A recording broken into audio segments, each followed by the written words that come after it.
Planche 5. L'écorché de la tour et la machinerie. Sur cette planche se trouve une illustration simplifiée du circuit de l'eau dans la tour. La machinerie du château d'eau a été conçue par l'ingénieur Jean Abadie. Il est le premier à avoir trouvé une solution technique performante pour faire fonctionner le château d'eau et distribuer l'eau filtrée dans la ville.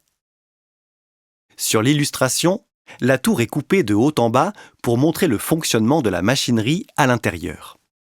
Le niveau du sol est matérialisé et deux personnages sont représentés à la fois pour donner une idée de l'échelle et pour signaler les espaces extérieurs. À gauche de la tour, une excroissance signale la passerelle. Elle se situe à l'arrière de la tour et permet d'accéder à la terrasse au sommet du soubassement depuis le cours-Dillon. Cette passerelle passe au-dessus du chemin qui fait le tour de la tour. Commençons en bas à gauche. Une bande horizontale bleu foncé présente des ondulations. Il s'agit du canal qui détourne une partie de l'eau de la Garonne.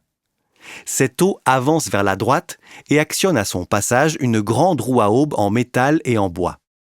Elle est matérialisée sur le plan par un cercle entouré de rayons. Ces rayons sont les pales de la roue. Cette roue mesure 6,50 m de diamètre et 1,50 m de large. L'eau du canal entraîne les pales, faisant ainsi tourner la roue. Cette roue est reliée par une bielle, c'est-à-dire un bras articulé, à une machine qui n'est pas représentée ici. Cette machine est une pompe aspirante et foulante qui envoie l'eau potable filtrée jusqu'au sommet de la tour. Sur ce schéma, une seule roue est représentée pour des raisons de simplification. Il y en a cependant 2 dans le sous-sol du château d'eau, ainsi que 4 pompes. Les roues sont encore en place aujourd'hui.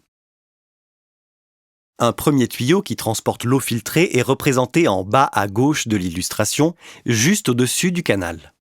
Ce tuyau monte en oblique vers la droite, puis à la verticale jusqu'au sommet de la tour, amenant l'eau 20 mètres plus haut que son point de départ.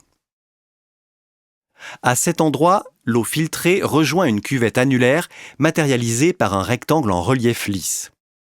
On propulse l'eau en hauteur pour qu'elle gagne en puissance et en vitesse en redescendant. L'eau tourbillonne dans la cuvette annulaire avant de descendre à toute vitesse à la verticale dans un tuyau. Ce tuyau forme un coude et continue à l'horizontale vers la gauche. Il passe dans la maçonnerie de la passerelle située à l'arrière de la tour. Il passe ensuite sous le cours-Dillon et sous la chaussée du Pont-Neuf, traverse ainsi la Garonne pour alimenter le réseau de la ville sur la rive droite. Aucun tuyau n'est visible de l'extérieur. Tout est prévu pour que l'eau circule dans le sol ou dans les maçonneries. On en aperçoit quelques-uns à l'intérieur de la tour, même si une partie des éléments de machinerie a aujourd'hui disparu. Les tuyaux qui transportaient l'eau filtrée vers l'extérieur du château d'eau mesuraient environ 60 cm de diamètre. Découvrez le circuit de distribution de l'eau dans Toulouse en écoutant la piste suivante.